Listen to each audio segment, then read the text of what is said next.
Assalamualaikum warahmatullahi wabarakatuh. Perkenalkan, nama saya Busaik Nujulia, NIM A1E11918, dengan mata kuliah Manajemen Konseling Sekolah, materi Program Bimbingan dan Konseling Komprehensif.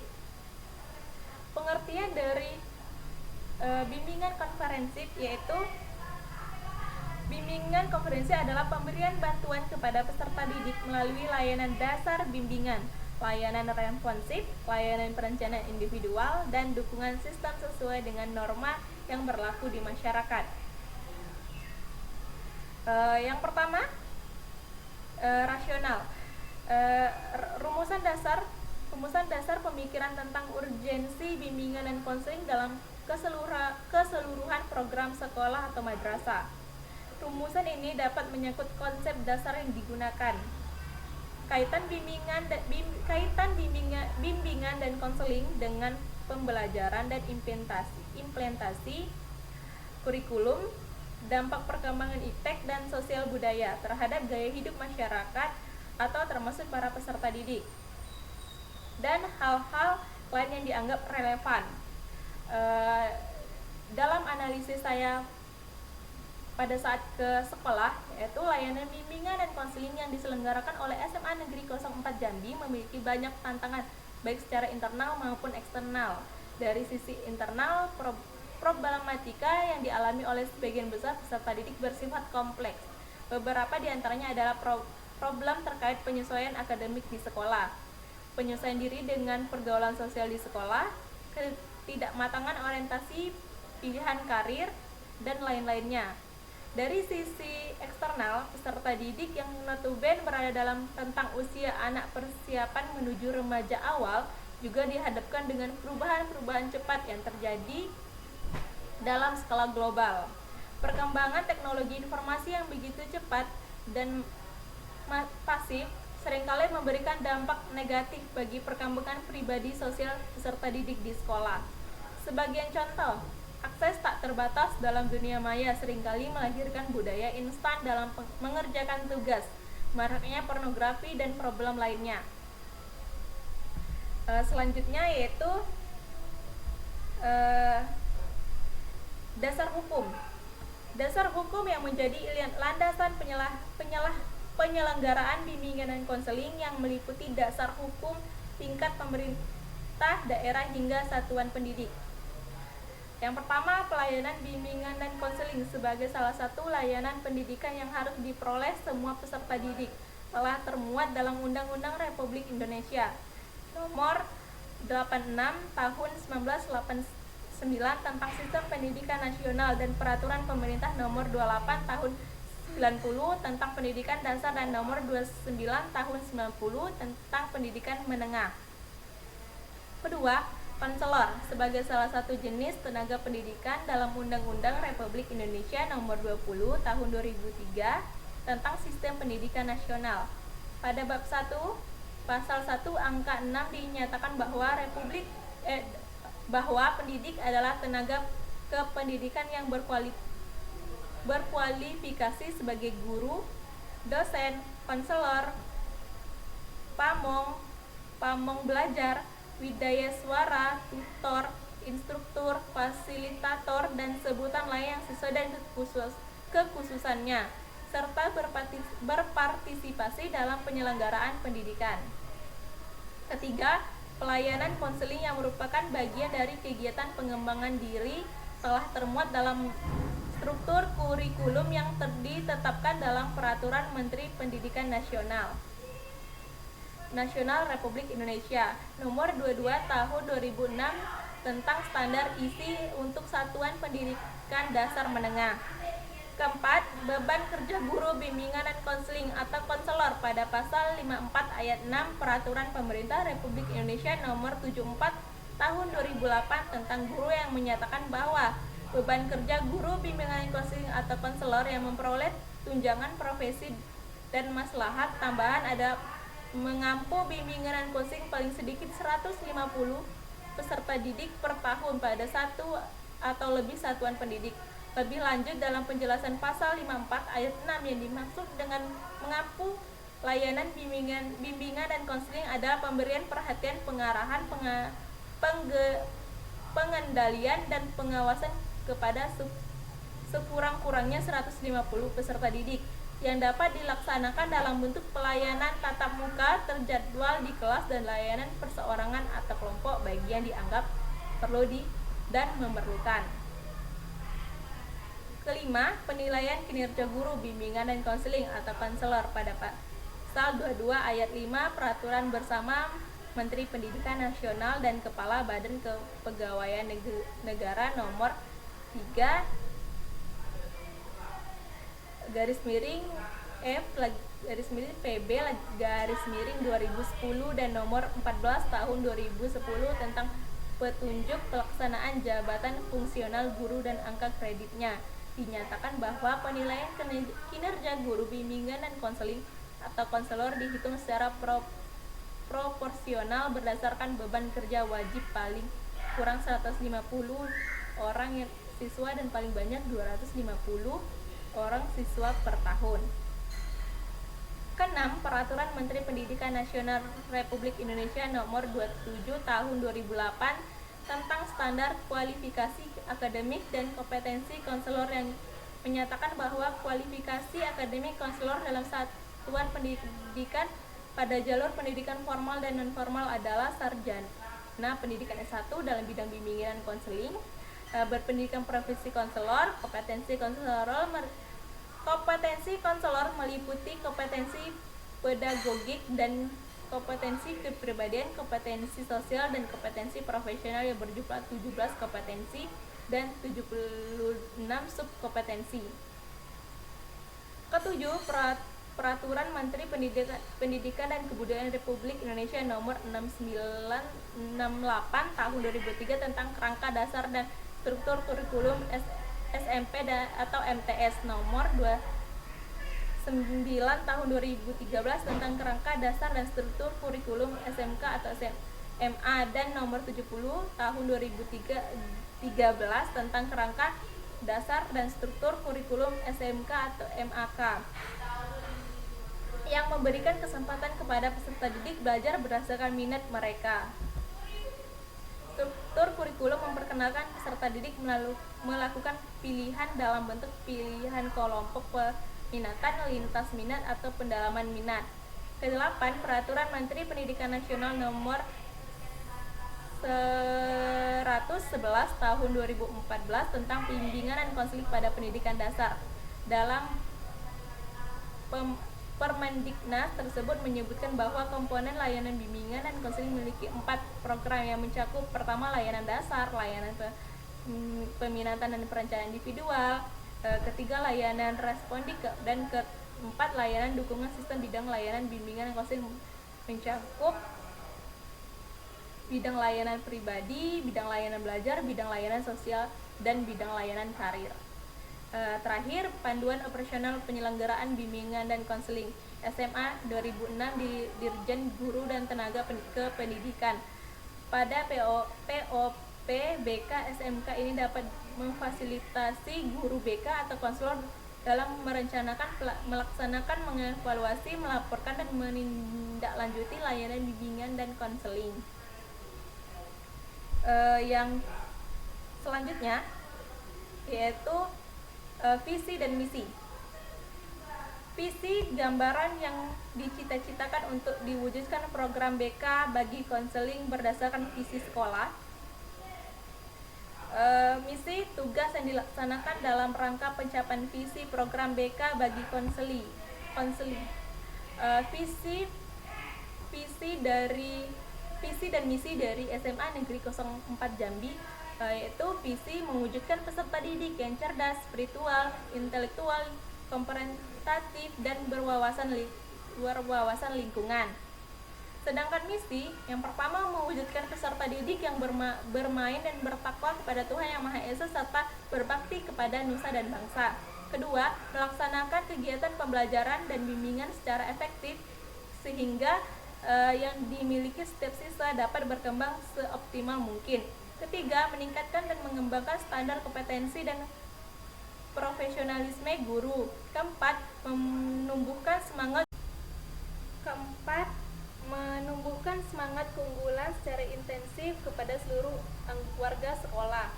Kelima, meningkatkan kompetensi siswa dalam bidang kecakapan hidup atau life skill agar memiliki kemandirian. Keenam, meningkatkan dan mengembangkan sarana dan prasarana pendidikan. Ketujuh, meningkatkan dan mengembangkan mutu layanan sekolah untuk memberikan kepuasan pelanggan. Kedelapan, mengembangkan desain pembelajaran dengan berbasis ICT. Kesembilan, meningkatkan kompetensi akademik siswa agar bisa bersaing di perguruan tinggi baik nasional maupun internasional. Kesepuluh, mewujudkan lingkungan sekolah yang binar, bersih, indah, nyaman, asri, dan ramah. Selanjutnya, deskripsi kebutuhan. Rumusan hasil needs assessment atau penilaian kebutuhan peserta didik dan lingkungannya ke dalam rumusan perilaku yang diharapkan dikuasai peserta didik. Dan juga rumusan ini tidak lain adalah rumusan tugas-tugas perkembangan, yakni standar kompetensi kemandirian yang disepakati bersama. Yang pertama itu permasalahan yang pertama itu suka bermain game saat jam pelajaran. Dari kesimpulan kebutuhan, mengatur jadwal kegiatan sehari-hari.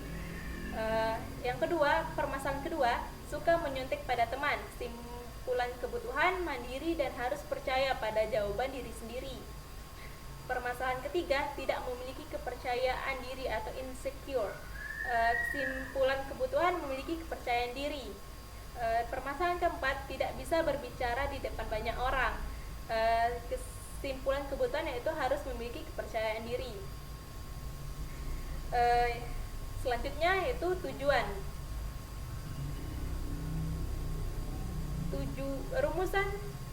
Rumuskan tujuan yang akan dicapai dalam bentuk perilaku yang harus dikuasai peserta didik setelah memperoleh pelayanan bimbingan dan konseling.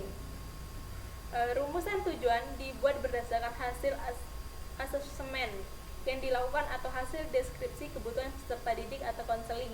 Rumusan tujuan akan dicapai dan disusun dalam bentuk perilaku yang harus dikuasai peserta didik atau konseling setelah memperoleh layanan bimbingan dan konseling. Berikut rumusan tujuannya. Rumusan yang pertama, bisa mengatur waktu untuk diri sendiri dalam kegiatan yang dijalankan. Kedua, mempercayai diri sendiri. Ketiga, memiliki kepercayaan diri dengan bersikap dengan baik dan sopan. Tujuan layanan peserta didik konseling atau konseli mampu secara langsung mengatur kegiatan yang dilakukan dengan baik dengan memiliki rasa kepercayaan diri sendiri agar konseli mampu mengatasi dirinya sendiri untuk memiliki yang mana benar dan tidak benar, dan juga memiliki kepercayaan diri untuk bisa berbicara atau menyuarakan pendapat-pendapat yang konseli pikirkan atau inginkan. Selanjutnya, menentukan komponen program. Komponen program bimbingan dan konseling di SMA meliputi yang pertama, layanan dasar. Kedua, layanan peminatan dan perencanaan individual. Ketiga, layanan responsif. Keempat, dukungan sistem. Saya akan menjelaskan dulu, yaitu yang pertama, layanan dasar. Layanan dasar adalah proses pemberian bantuan kepada semua peserta didik atau konseli yang berkaitan dengan pengembangan sikap, pengetahuan dan keterampilan dalam bidang pribadi, sosial, belajar dan karir sebagai pengejawantahan tugas-tugas perkembangan mereka. Yang kedua, layanan responsif. Layanan responsif adalah layanan untuk memenuhi kebutuhan jangka pendek peserta didik atau masalah-masalah yang dialami peserta didik atau konseli yang bersumber dari lingkungan kehidupan peserta pribadi, sosial, belajar dan karir. Layanan terdiri atas konseli individual, layanan terdiri atas konseling individual, konseling kelompok, konsultasi, konferensi kasus, referral dan advokasi. Sementara aktivitas layanan responsif melalui media adalah konseling melalui elektronik dan kontak masalah. Yang ketiga, layanan peminatan dan perencanaan individual peserta didik. Layanan peminatan dan perencanaan individual peserta didik, proses pemberian bantuan kepada semua peserta didik atau konseli dalam membuat dan mengimplementasikan secara pribadi, sosial, belajar, dan karir. Tujuan utama layanan ini ialah membantu peserta didik belajar memantau atau memahami perubahan dan perkembangannya sendiri dan mengambil tindakan secara proaktif terhadap informasi tersebut. Layanan peminatan dan perencanaan individual berisi aktivitas membantu setiap peserta didik untuk mengembangkan, meninjau peminat dan perencanaan pribadi, sosial, belajar, dan karir. Aktivitas dimulai sejak peserta didik masih di sekolah dasar dan berlanjut terus sampai di sekolah menengah. Dan yang keempat, dukungan sistem. Dukungan sistem merupakan komponen layanan dan kegiatan manajemen, tata kerja infrastruktur, dan pengembangan konferensional konselor secara berkelanjutan yang secara tidak langsung memberikan bantuan kepada peserta didik atau memfasilitasi kelancaran perkembangan peserta didik. Aktivitas yang dilakukan dalam dukungan sistem adalah yang pertama, administrasi, yang di dalamnya termasuk pelaksanaan dan menindaklanjuti asesmen, kunjungan rumah, menyusun dan melaporkan program bimbingan dan konseling, membuat evaluasi dan melakukan administrasi dan mekanisme bimbingan dan konseling. Serta yang kedua, kegiatan tambahan dan mengembangkan profesi bagi konselor atau guru kelas yang berfungsi sebagai guru bimbing dan bimbingan. Yang kedua, kegiatan tambahan dan pengembangan profesi bagi konselor atau guru kelas yang berfungsi sebagai guru bimbingan dan konseling. Kegiatan pengembangan profesi dilaksanakan sesuai dengan tugasnya sebagai guru kelas dengan diperkaya oleh kegiatan pelatihan atau loka karya tentang bimbingan dan konseling untuk memperkuat kompetensi dalam menjalankan fungsi sebagai guru bimbingan dan konseling atau kantora. Selanjutnya yaitu bidang layanan. Bimbingan dan konseling pada suatu pendidikan mencakup 4 bidang layanan. Yang pertama, bidang layanan yang memfasilitasi perkembangan pribadi, sosial, belajar, dan karir, yang merupakan suatu kesatuan utuh dapat dipisahkan dalam setiap diri individu peserta didik atau konseli. Yang pertama, pribadi, suatu proses pemberian bantuan dari guru bimbingan dan konseling atau konselor pada peserta didik atau konseli untuk memahami, menerima, mengarahkan, mengambil keputusan, dan merealisasikan keputusannya secara bertanggung jawab tentang perkembangan aspek pribadinya, sehingga dapat mencapai perkembangan secara optimal dan mencapai kebahagiaan, kesejahteraan, dan keselamatan dalam kehidupannya. Kedua, sosial, suatu proses pemberian bantuan dari konselor kepada peserta didik atau konseli untuk memahami lingkungannya dan dapat melakukan interaksi sosial secara positif. Terampil berinteraksi sosial, mampu mengatasi masalah-masalah sosial yang dialaminya, mampu menyesuaikan diri dan memiliki keserasian hubungan dengan lingkungan sosialnya hingga mencapai kebahagiaan dan kebermaknaan dalam kehidupannya. Ketiga, belajar. Proses pemberian bantuan kepada peserta didik atau konseli dalam menganalisis potensi diri untuk belajar, memiliki sikap dan keterampilan belajar, terampil perencanaan pendidikan, memiliki kesiapan menghadapi ujian, memiliki kebiasaan belajar teratur dan mencapai hasil belajar secara optimal sehingga dapat mencapai kesuksesan, kesejahteraan, dan kebahagiaan dalam kehidupannya.